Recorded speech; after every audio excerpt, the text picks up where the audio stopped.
오늘은 성령을 믿사오며의 세 번째 시간입니다. 그래서 오늘은 성령에 관한 부분을 좀 종결해 볼까 생각을 합니다. 사실은 성령론을 이렇게 짧은 시간에 다 끝낼 수 있다는 것 자체가 어려운 문제죠. 그렇게 할 수는 없지만 우리가 아는 한, 우리가 이해할 정도로 이제 이 정도의 범위를 좀 가졌으면 좋겠다 싶어서 이제 정리를 좀 한 겁니다. 첫째 시간에 우리가 뭘 공부했나요? 성령이 누구냐, 그죠? 성령은 삼위일체 하나님의 제3위 되시는 하나님이다 라는 얘기를 했어요. 그래서 성부와 성자와 성령이 능력과 속성에 있어서 완전히 같다. 마이크 좀 갖다 주실래요? 예. 두 번째가 성령의 사역이 뭐냐?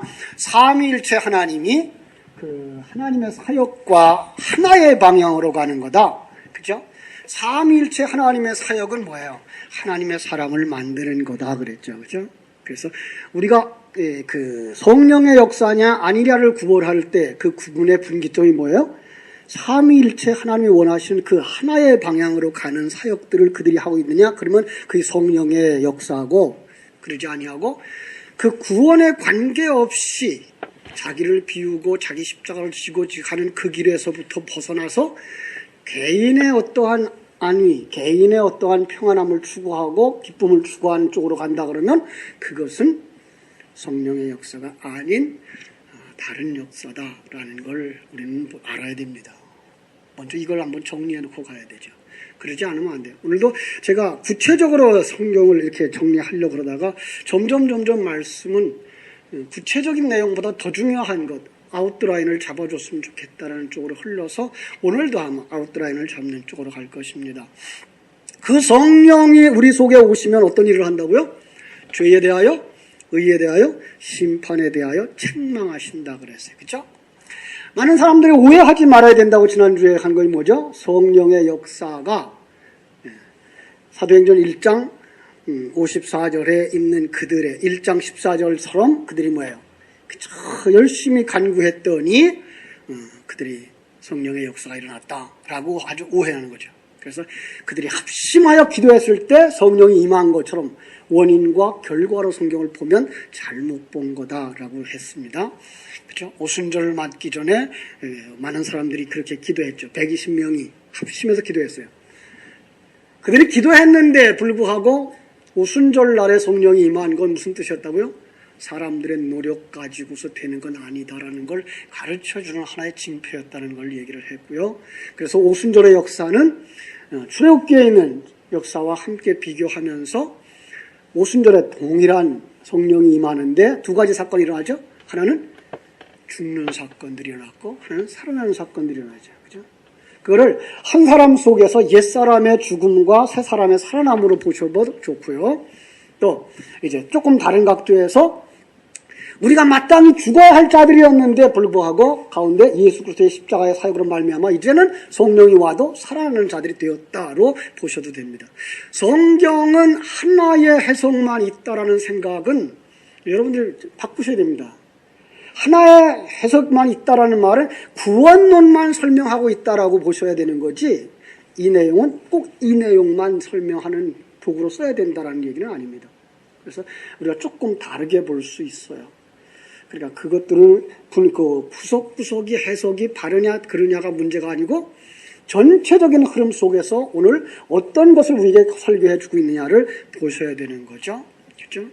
그래서 우리들은 오늘날 많은 교회가 그렇게 하죠. 이제 오순절 날쯤 되면, 그죠? 오순절 날쯤 되면 우리 집회들을 하기도 하고 성령을 사모하면서 기도하면서 그들도 뭐라 그래요? 우리도 초대교회 성도들처럼 합심해서 기도해서 이번 오순절 날에 성령이 임하게 하자.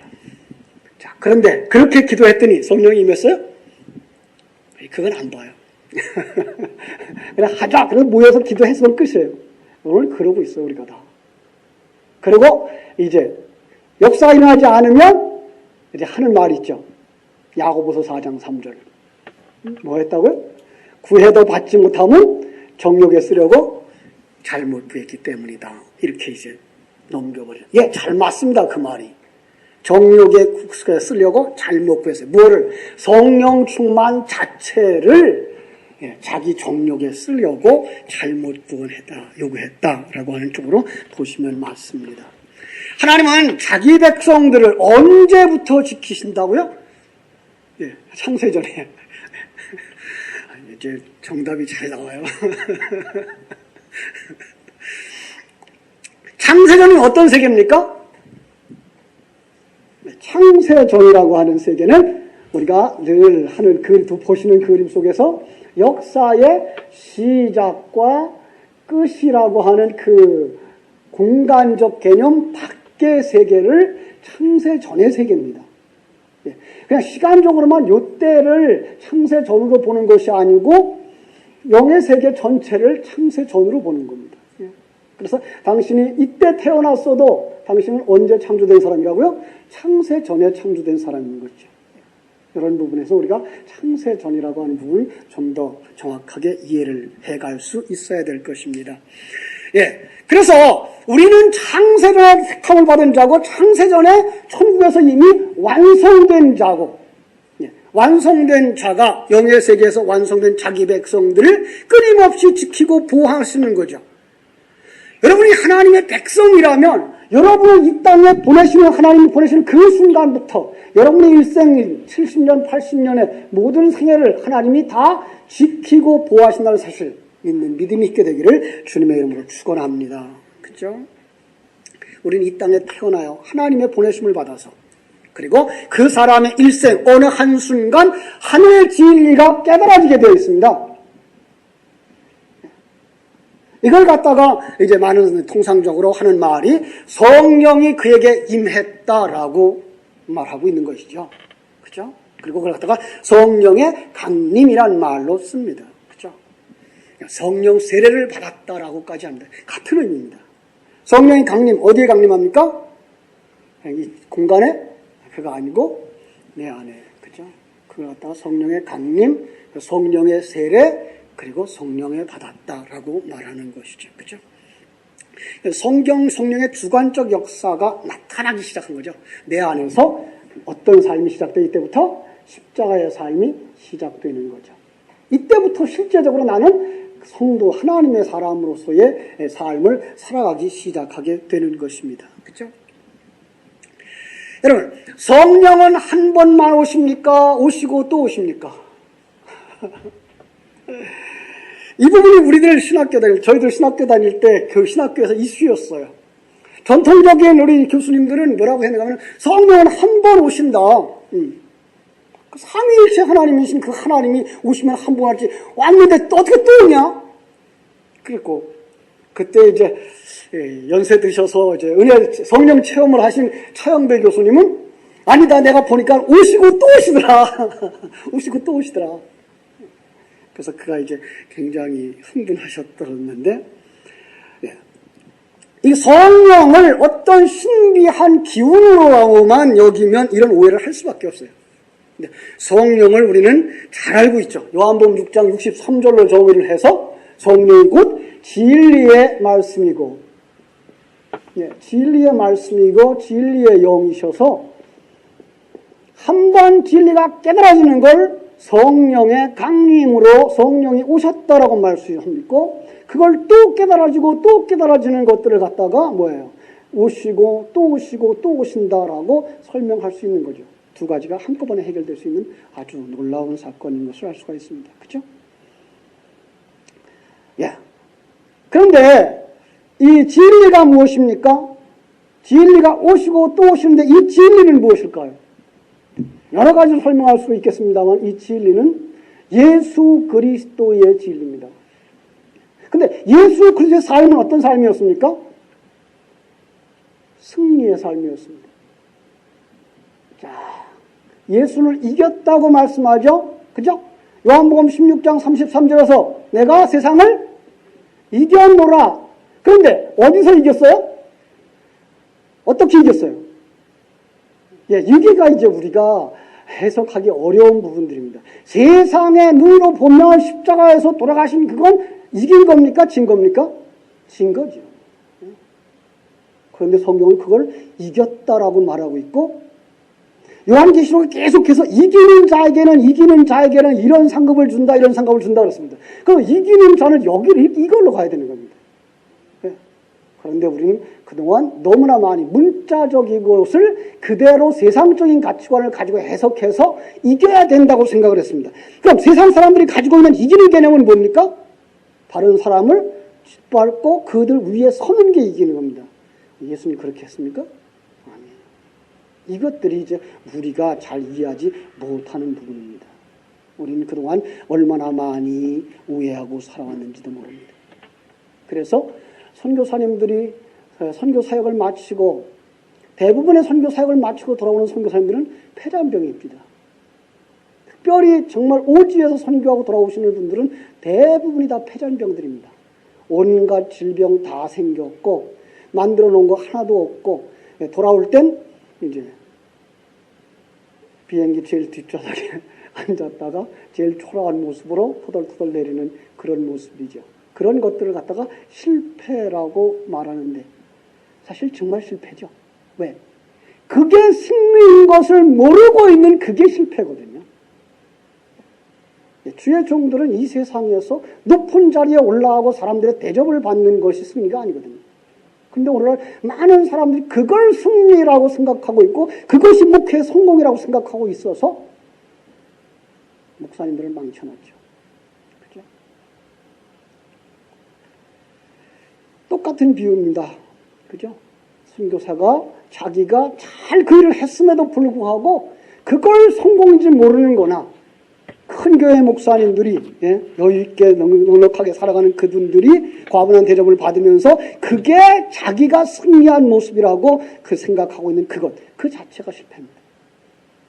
그런데 오늘날 그 속에서 우리는 어디로 가야 됩니까? 예수 그리스도의 승리의 삶을 볼 수 있어야 되고 자기가 거기로 가서 이 일을 이루었어도 그건 누가 이룬 거예요? 내가 아닌 하나님이 이루었습니다. 나는 그저 그냥 하나님의 도구로 쓰여졌을 뿐입니다. 라고 내려올 수 있어야 됩니다. 성도들도 마찬가지고 주의 종들도 마찬가지인 것이지요. 그렇죠? 이 진리를 깨닫는 그 순간부터 어떤 사람이 되는 것입니까? 성령을 사실은 체험한 자가 되는 겁니다. 이 진리를 아는 자가 거듭난 자고 이 진리를 아는 자가 눈뜬 자입니다. 신앙생활을 아무리 오래 했어도 이 진리에 보이지 않는다면 그는 가치관이 변하지 아니한 사람이고 가치관이 변하지 않았다면 그는 새로운 피조물이 아닙니다.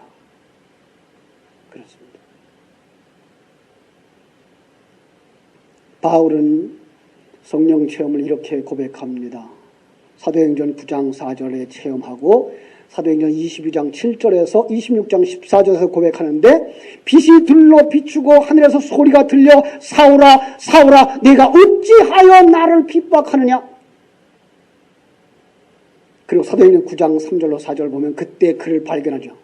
그가 죄가 뭔지 깨닫는 그 사실, 그게 뭐예요? 자기가 소경으로 드러나는 것이죠. 눈을 떴으나 보지 못하죠. 예. 그리고 하나님의 보내심을 받은 아나니아가 와서 그에게 안수하자. 그죠? 다시 보게 되고, 다시 보게 돼요. 예. 그냥 문자적으로 해석하고 그 당시의 사울로만 보면 그의 육의 눈이 띄어진 것이지만 오늘 우리는 정말 제대로 보면 뭡니까? 그게 영의 눈이 다시 보게 된 것입니다. 그렇죠? 그렇습니다. 그때부터 그는 영의 세계를 본 자가 됩니다. 그게 성령의 오심입니다. 그리고 그에게 계속해서 성령이 충만하게 되고 충만하게 되어지는 것입니다. 이 두 가지 설명 모두 이해가 가능해졌습니다. 하나님의 속성을 가지고 사는 것. 그죠? 하나님의 속성이 충만해지는 것. 이것이 바로 성령을 받은 것이고 성령이 충만되어지는 것입니다. 그걸 갖다가 더 성령이 충만해진다라고 말하는 것입니다. 그러나 진리가 없이 하나님의 속성이 나타날 수 있을까요? 없을까요? 없습니다. 그래서 성령의 운동은 언제나 말씀과 함께 역사하게 되어 있습니다. 말씀이 없이 큰 사람 되어지고 말씀이 없이 착한 사람이 되어지고 말씀이 없는데도 불구하고 훌륭한 사회사업가가 되어지면 그건 성령의 역사는 아닙니다. 세상 사람들 그렇게 살 수 있습니다. 아니, 세상 사람들 우리보다 더 훌륭하게 삽니다. 더 헌신한 자들도 많습니다. 아니, 중국에서 보니까 공산당원들 더 그렇게 열심히 삽니다. 그런데 그건 새 사람이 아닙니다. 그건 성령 충만도 아닙니다. 그건 자기의 의를 쌓는 것이라고 성경은 말하고 있습니다. 그렇습니다. 그럼 복음이 없는 곳에 감동이나 변화의 역사는 성령의 역사가 아닙니다. 복음이 있는 곳에서 일어나고 있는 역사만 착한 일이고 선한 일이고 그게 새 창조의 역사입니다. 어떤 사람들은 이렇게 말하면 너무 좀 편협된 거 아닙니까? 라는 생각을 가질 수 있습니다. 그러나 성경은 그렇게 말합니다. 복음이 무엇입니까? 복음이 있는 곳, 그런데 복음이 무엇입니까? 하나님의 계획을 보는 것이고 하나님의 계획의 실현을 보는 것이고 그때에 뭡니까? 자기 십자가를 지고 자기를 부인하여서 텅 빈 유리그릇처럼 속이 깨끗하게 비어져 속에다가 무슨 색깔을 넣으면 무슨 색깔이 밖으로 나오도록 만드는 역사. 이게 복음입니다. 그 길로 가고 있는 모든 것들이 바로 합력해서 선을 이룬다고 하는 것입니다. 그거 없음에도 불구하고 감동할 수 있습니다. 그 십자가의 복음이 없음에도 눈물 흘릴 수 있습니다. 여러분 안 그랬나요? 잘된 영화 한 편 보고 눈물 많이 흘린 적 없나요? 있습니다. 그걸 성령 충만이라고 그럽니까? 아닙니다. 그냥 감동일 뿐입니다. 성령의 역사는 하나님 계획의 실현으로 가는 것입니다. 성부의 역사, 성부의 계획, 성자의 예수 그리스도의 십자가, 그리고 성령의 오늘 이 땅에서의 역사도 이루어 가야 되는 것이지 이 외에 다른 길로 가면 그건 성령의 역사가 아닙니다. 단연코 말합니다. 그건 성령의 역사가 아닙니다. 오늘 깊이 다루고 싶었던 것이 성령의 은사였습니다. 그럼 성령의 은사들, 그건 어디로 가야 됩니까? 똑같은 길로 가야 됩니다. 성령의 은사가 나타나서 당신을 어디로 끌고 가야 됩니까? 자기 부인하고 십자가 지는 삶으로 자기를 비우고 하나님으로 채우는 삶으로 가야 되는 겁니다. 이외의 것은 아닙니다. 성령의 은사 가운데 여러 가지가 있습니다. 예언의 은사, 방언의 은사, 하나님의 주신 모든 은사는 어디로 가야 됩니까? 바로 여기로 가야 됩니다. 십자가로 가야 됩니다. 사람들이 은사 그러면 이상한 것만 은사라고 생각합니다. 그래서 제가 한 군데 한번 찾아볼게요. 로마서 1장 11절. 로마서 1장 11절. 로마서 1장 11절.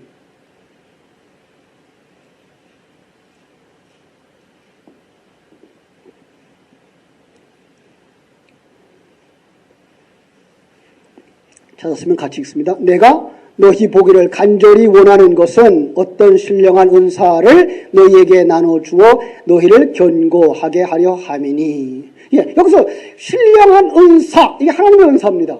성령의 은사입니다. 그런데 그걸 나눠주기를 원하는데 그 내용이 뭡니까? 왜 나눠줍니까, 은사를? 그 후반부에 있죠? 너희를 견고하게 하려는 것입니다. 하나님이 성도들에게 은사를 주시고 그 은사를 나누어 주는 목적, 성도를 견고케 하는 것입니다. 성도의 견고함이란 무엇입니까? 자기 부인입니다. 자기 십자가로 가는 길입니다. 그 길에서 곁길로 가지 아니하도록 붙잡아 주시는 것입니다. 무엇으로? 성령의 은사로. 여러분, 성령의 은사를 지금 바울은 뭐라 그럴까요? 지금 그가 나눠주고 싶었던 로마서 전체의 내용이 뭡니까? 복음입니다. 그러니까 바울 사도는 복음을 뭐라고 말하고 있는 거예요? 은사라고 말하고 있는 것입니다. 이제까지 우리는 방언하고 예언하는 것들을 생각했는데 그것도 우리가 문자적으로만 해석해서는 맞지 않습니다. 이 부분은 우리가 정말 고쳐가야 될 부분입니다. 신령한 은사와 같은 의미의 교회의 덕을 세우기 위하여 풍성히 구하라고 고린도전서 14장 12절에서 말합니다. 고린도전서 14장 12절을 보면 이런 말이 있어요. 그러면 너희도 신령한 것을 사모하는 자인즉, 여기 신령한 것이 바로 신령한 은사와 똑같은 것입니다. 왜요? 뭐 하라고요? 교회의 덕을 세우기 위하여 풍성히 구하라. 은사를 구하는데 교회의 덕을 세우기 위하여서. 이렇게 정리하고 나면 오늘날 은사운동이 잘못된 부분이 보여야 합니다. 한때 병자를 고치고 나라를 떠들썩하게 했던 여러 분들 계십니다. 그죠? 요즘 또 한창 매스컴 타고 있는 몇몇 분들 있죠. 온누리교회 장로님이라 그래서 모든 사람이 상당히 호기심 가지고 있고, 건국대학교 무슨 총장까지 했다 그래서 학장을 했나요? 총장을 했나요? 그래서 장로님, 손기철 장로라고 하는 사람, 은사운동 지금 나와 있고, 세계적으로 다니면서 집회하고 있는데, 아닙니다. 그 다음에 큰믿음교회 변승우, 이단으로 정죄됐죠. 그는 전국에 35개의 교회를 세웠고, 전 세계적으로 7개의 교회를 세워서 자기 수하에 엄청난 교회를 가지고 있습니다. 자기 교회에다가 선지학교 세웠다 그러고 예언자 학교를 세웠다 그러고, 그들 집회는 과거에 하늘산 기도원 이천성 목사의 집회보다 더 떠들썩하고 오살리 순복음교회 기도원보다 더 떠들썩하면서 떠들어대고 흔들어대고 춤추고 난리법석입니다. 예언한다, 방언한다. 여기서도 문자 그대로 방언, 예언, 통변으로 은사를 해석해서는 절대 안 되는데 불구하고. 왜요? 그것들이 뭘 해야 된다고요? 교회에 덕을 세우는 것이어야 된다.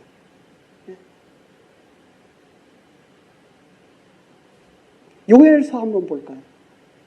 요엘서 2장 28장이 없어요. 요엘서 2장 구약성경입니다. 요엘서, 우리 잘 아는 얘기죠. 요엘서 2장 28절부터 32절까지 다 보시면 좋은데 28절만 보죠.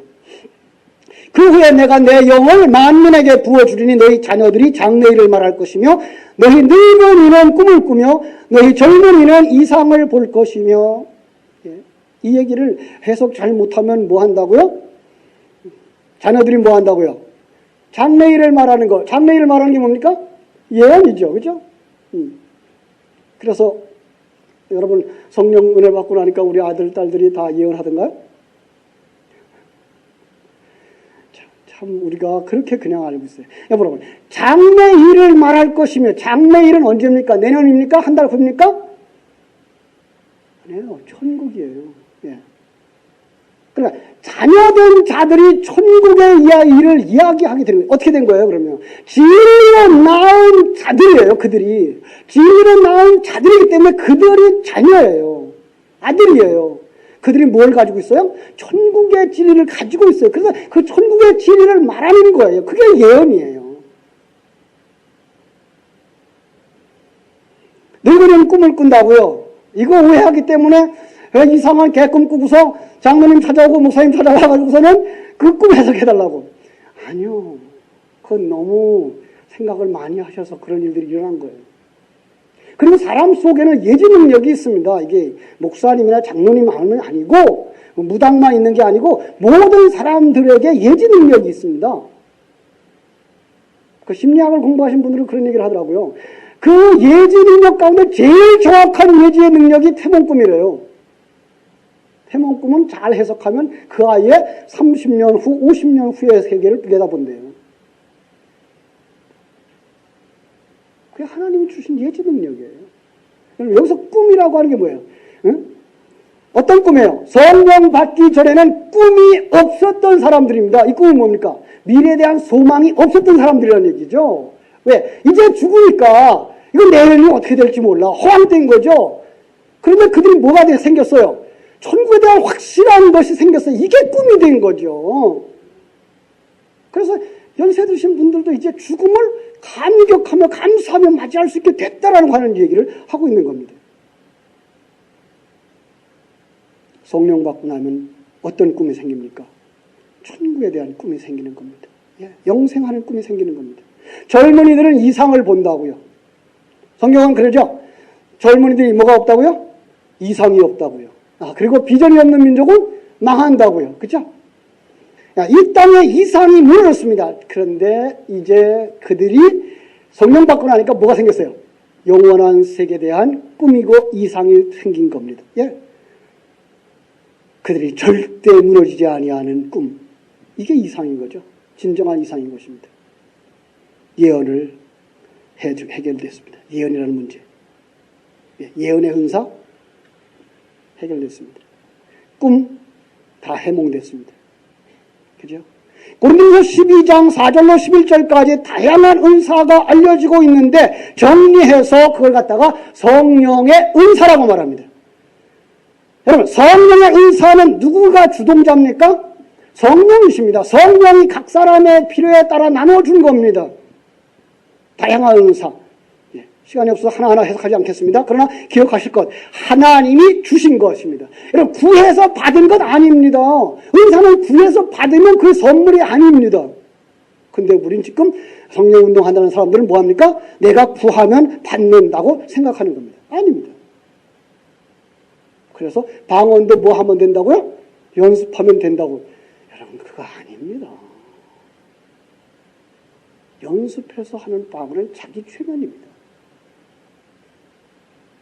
그리고 우리가 지금 통상적으로 말하고 있는 방언들의 내용은 미안한 얘기지만 절간에도 있습니다. 이슬람교에도 있습니다. 혓바닥이나 널름거리고 떠들떠떠 하고 있는 거. 예. 아니, 그걸 난 방언을 무시하는 사람은 결코 아닙니다.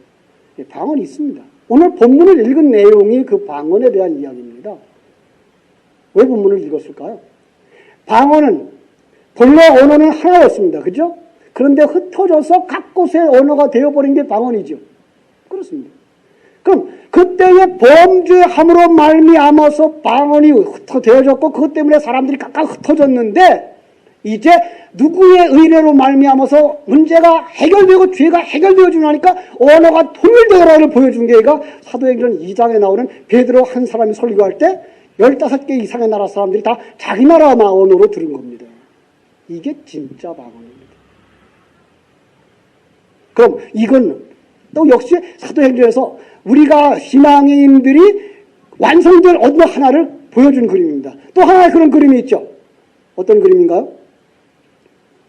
사도행전 2장에 보면 그들이 공산주의 생활을 하죠. 그렇죠? 같이 재산 갖다 나눠놓고 같이 나눴어요. 몇 달 동안 그랬을까요? 얼마 안 갔어요. 왜 그럴까요? 여러분, 이 세상은 죄악이 가득해요. 모두 다 거듭난 사람들이고 옛사람 벗어버린 천사들이 아니란 말이에요. 하늘나라 사람들이 아니란 말이에요.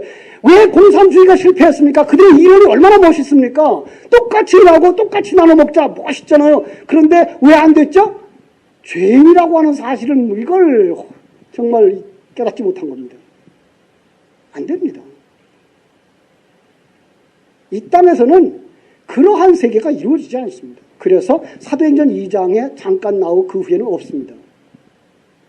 그건 뭐예요? 예수 그리스도로 말미암아서 이렇게 한 몸 되는 교회가 이루어질 거야를 보여준 겁니다. 그리고 예수님도 그런 모습을 한번 보여주셨죠. 예수님이 막 강의를 하고 있는데 저기서 뒤에서 누가 몰라요. 어머니 오셨습니다. 그랬더니 뭐라 그래요? 누가 내 어머니냐? 이들이 내 어머니고 내 형제다. 예수 그리스도 안에서 새로운 가족이 형성됐다라고 하는 걸 보여주는 것이지 그가 어머니를 무시했던 거 아닙니다. 이런 부분들을 우리는 볼 수 있어야 되는 것입니다. 그렇죠? 그래서 이제 은사를 받으면 그 은사를 가진 사람들은 뭐 해야 됩니까? 교회에 덕을 세워야 됩니다. 예. 그런데 오늘날 은사를 받았다고 하는 사람들, 방언을 한다는 사람들, 예언을 한다는 사람들, 통변을 한다는 사람들 치고 교회에 덕을 세우는 분들이 극히 적습니다. 예. 다 교회가 그들을 수용하지 못하는 병폐도 있습니다만은 그들은 또 교회의 지도자들을 무시하고 저희들이 나가서 가정재단을 쌓고 예수 무당의 생활을 시작합니다. 이게 기도처다 어디 기도원이다라고 하는 이름만 달아서 그렇지 예수 무당입니다. 아니요, 그건 성령의 운동이 아닙니다. 그건 완전히 시작은 성령의 감동과 깨달음으로 왔을지 모르지만 하나님이 주신 은사로 왔을지 모르지만 그들은 금방 완전히 사단에게 사로잡힌 사단의 심부름꾼이 되고 말한 겁니다.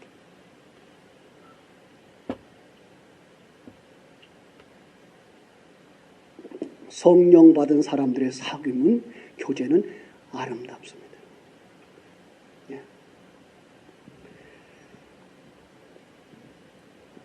여러분 오늘 우리가 우리 성경이 좀 많이 찾아야 되는데 한번 고린도전서 12장으로 가겠습니다. 조금 좀 찾아볼게요. 고린도전서 12장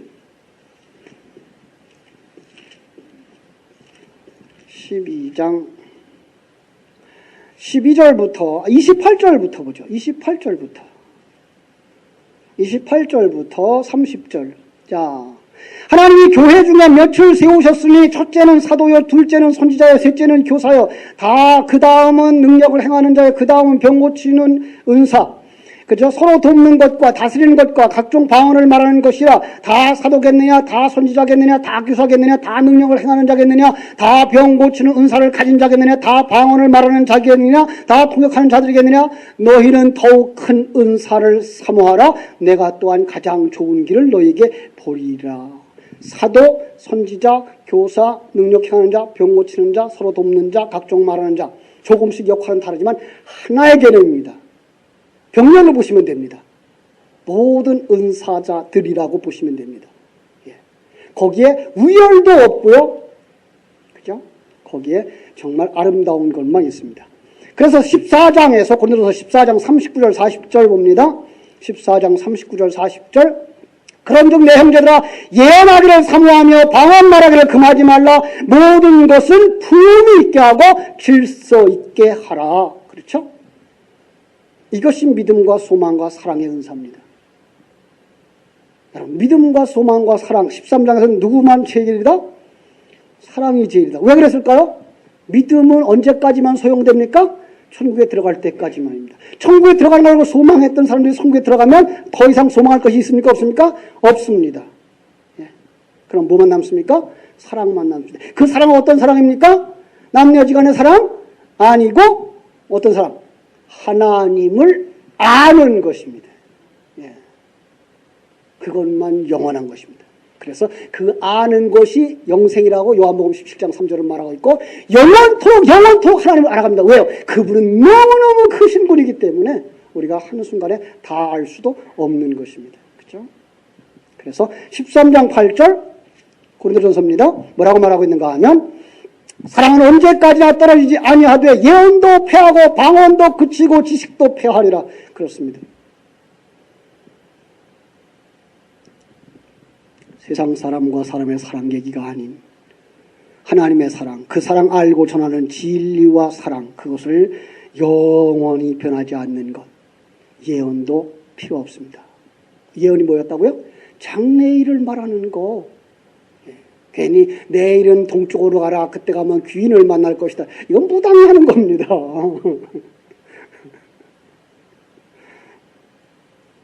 그렇죠? 설교도 이제 거기 가면 끝납니다. 왜 그렇죠? 13장 12절. 우리가 지금은 거울로 보는 것 같이 희미하나 그때는 얼굴과 얼굴을 대하여 볼 것이고 지금은 내가 부분적으로 하나 그때는 주께서 나를 아신 것 같이 내가 온전히 알리라. 아멘. 그렇죠?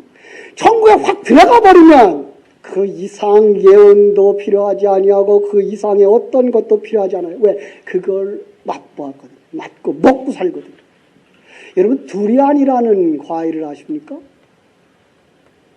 이마는 이제 울퉁불퉁하고 익으면 터지는데 고약한 냄새 나는 거. 그 맛이 참 기가 막히게 좋습니다. 근데 냄새가 고약해서 그렇지.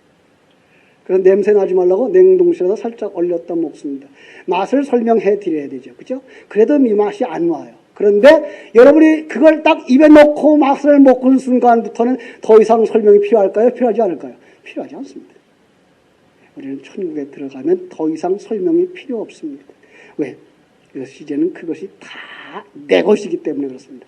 예언도 거기까지입니다. 방언도 거기까지입니다. 설교도 거기까지입니다. 그러나 이 땅에 사는 날 동안 그것이 필요한 것입니다. 그렇죠? 그런데 여러분 속지 마십시오. 이 땅에서 성령운동 하면서 자기 최면에 빠진다거나 너무 그쪽으로 쫓아가면 하늘나라가 안 보입니다. 이 세상에서 자기 문제 해결하는 쪽으로 갑니다. 그럼 교회 안에 성령운동이 없다는 얘기입니까? 방언이 없다는 얘기입니까? 아니요, 있습니다. 그런데 방언할 때 기억하십시오. 창세기 11장. 이게 죄를 지어서 나보고 넌 죄인이야 라고 알라고 주신 거구나. 그리고 겸손하십시오. 그러면 은사는 정말 아름다운 것입니다. 병 고치는 은사가 없습니까? 안에 있습니다. 병 고쳐집니다. 하나님의 교회를 세우기 위해서 성도들의 신앙의 길로 인도하기 위해서 병 고침이 일어납니다. 그것도 초신자 때 아주 효과가 좋습니다. 오해는 하지 마십시오. 오해를 왜 합니까? 초신자들하고 감기 들려서 오고, 이거 나이 먹은 이제 권사님 감기 들려서 왔는데, 기도 똑같이 해줬는데, 초신자는 나왔고 권사님 안 납니다. 그럼 권사님이 믿음이 없습니까? 아닙니다. 더 깊은 은혜들이 있습니다. 그들에게 하나님의 계신 것을 깨달아 알게 하기 위해서 주시는 것입니다. 그냥 주시거든 감사하십시오. 그러나 더 큰 은사를 삼아라. 그게 뭡니까? 사랑입니다. 하나님을 아는 것이고 그 사랑을 이웃에게 전하는 것입니다. 진정한 그리스도의 삶, 바로 여기서부터 시작됩니다. 그가 바로 성령의 사람이고 그 진리와 은혜를 계속 삼아가 나갈 때 그가 진리의 사람으로 완성되어져 가는 것입니다. 그 길목에 성령은 계속해서 충만되어져야 되는 것입니다. 그 성령의 충만함을 사모하시고 내일 새벽에도 계속해서 성령의 은사를 받은 사람들 이야기를 할 겁니다. 기도하겠습니다. 하나님 크신 은혜와 사랑을 감사하고 감사합니다. 하나님의 사랑하시는 이분 귀한 자녀들이